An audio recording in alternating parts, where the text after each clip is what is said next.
আসসালামু আলাইকুম ওরহমতুল্লাহি ওবরাকাতুহু। প্রিয় দর্শক, কেমন আছেন সবাই? আশা করি ভালো আছেন। ভিডিওটি টাইটেল এবং থাম্বনেল দেখে এতক্ষণ আপনারা বুঝে গেছেন আজকে কোন টপিক নিয়ে আলোচনা করা হবে।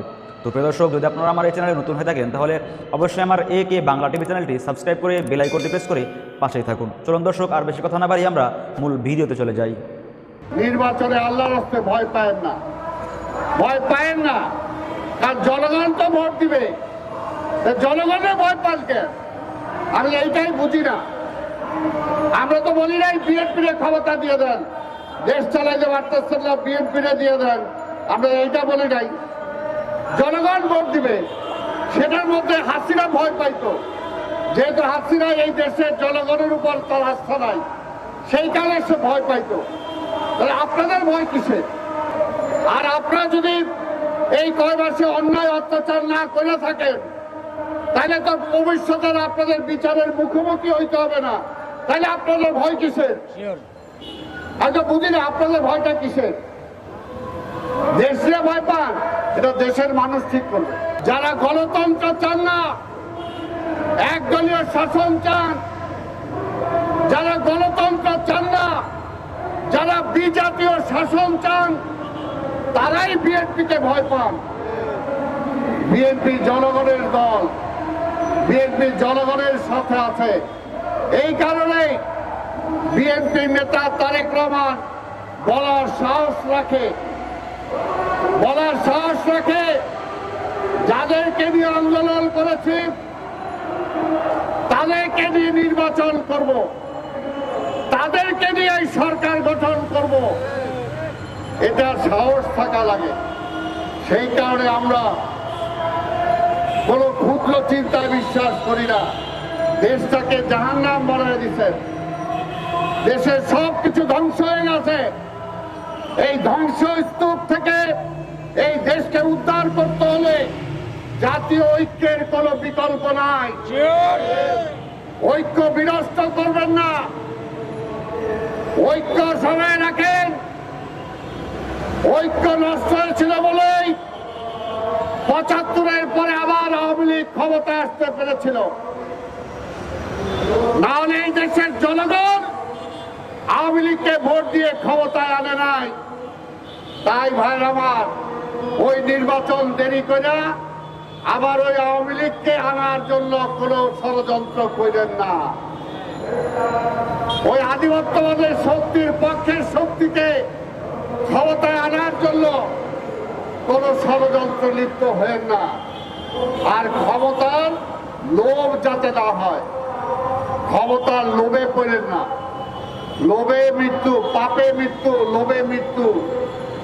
ওই লোভ করছিল বইলাই শেখ হাসিনা এক শাড়ি পয়লা ওই গণভবনের পিছনের দরজা দিয়ে পালাইতে হয়েছে। বাংলাদেশটা অত সহজ না, খুব সহজ আবার খুব কঠিন। এই বাংলাদেশের মানুষ এমনি মনটা খুব নরম, আবার মনটা কঠিন।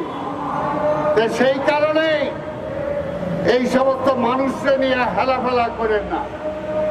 মানুষ কারো কেনা গোলাম না, এই কথাটা মনে রাখবেন। মানুষের স্বার্থের বিরুদ্ধে যে কেউ বাংলাদেশের টিকে থাকতে পারে নাই। আর আপনারা যদি এই কয় মাসে অন্যায় অত্যাচার না করে থাকেন তাহলে তো ভবিষ্যতে আপনাদের বিচারের মুখোমুখি হইতে হবে না। তাহলে আপনাদের ভয় কিসের? আচ্ছা বুঝি না, আপনাদের ভয়টা কিসের? দেশে ভয় পান, এটা দেশের মানুষ ঠিক করবে। দেশ মানুষ ঠিক করবে। খারাপ মানুষ নির্বাচিত হবে কিনা সেটা মানুষ ঠিক করবে। মানুষকে ঠিক করতে দেন, মানুষকে তার নেতা বানাইতে দেন। আপনি ভয় পান লাভ নাই। আপনি ভয় পান কেন? আপনার ভয় পান তো কোনো কারণই নাই। এই কারণে বলবো, বরঞ্চ দেশ নিয়ে যারা ষড়যন্ত্র করছে, স্বাধীনতা নিয়ে যারা ষড়যন্ত্র করছে, সেই ষড়যন্ত্রের মোকাবেলা করতে হলে নির্বাচন দরকার। নির্বাচনের নিয়ে একটা ম্যান্ডেট নিয়ে একটা সরকার দরকার। সকল ষড়যন্ত্র শেষ হয়ে যাবে। তখন ওই চোর, বাটপার, ডাকাত যাদেরকে এখনো ধরার সাহস পাইতেছেন না, তাদেরকে ধরতে হবে। না ধরলে আন্দোলন করবেন, অসুবিধা কি? সরকার ক্ষমতা আসবে, বিএনপি যদি আসে তার মতো আন্দোলন করবেন। আন্দোলন তো শেষ নাই, কিন্তু একে সব ঠিক করে দিবেন পারবেন না তো, পারবেন না তো। ঢাকা শহরে এখন ট্রাফিক সিস্টেমই ঠিক করতে পারেন না, পারবেন না আপনারা। বলছি তো যে ফুলকপি গ্রামে বিক্রি হয় 2 টাকা দিয়ে, কারণ বাজার হয় 20 টাকা। এটা তো ঠিক করতে পারেন নাই, আপনারা পারবেন না। দোষ অন্যরে না দিয়া আপনার নিজের কাছে দেশ পরিচালনার দায়িত্বে এই মুহূর্তে আপনারা আছেন, দোষ আপনার, দায়িত্ব আপনার। কেউ যদি প্রতিবন্ধকতা সৃষ্টি করে তাহলে আইনের আওতায় আনেন, কিন্তু এইভাবে দেশ চলতে পারে না, দীর্ঘদিন চলতে পারে না। কাজে আমরা এখনো বলি এই সরকারকে আমরা এনেছি, এই সরকারের সফলতা আমরা চাই। এই সরকার ব্যর্থ হলেই আমরা বলেছি, যেটা মহাসচিব বলছেন, ব্যর্থ হলেই তো অন্য চিন্তা আসবে, ষড়যন্ত্র হবে, 111-এর প্রশ্ন আসবে। আর 111 কারা চেয়েছিল? এই বিএনপিকে, খালেদা জিয়াকে, তারেক জিয়াকে ধ্বংস করার জন্য, সেটা তো আমরা জানি। কাজে সেই ষড়যন্ত্রের পার্ট আপনারা হয়েন না,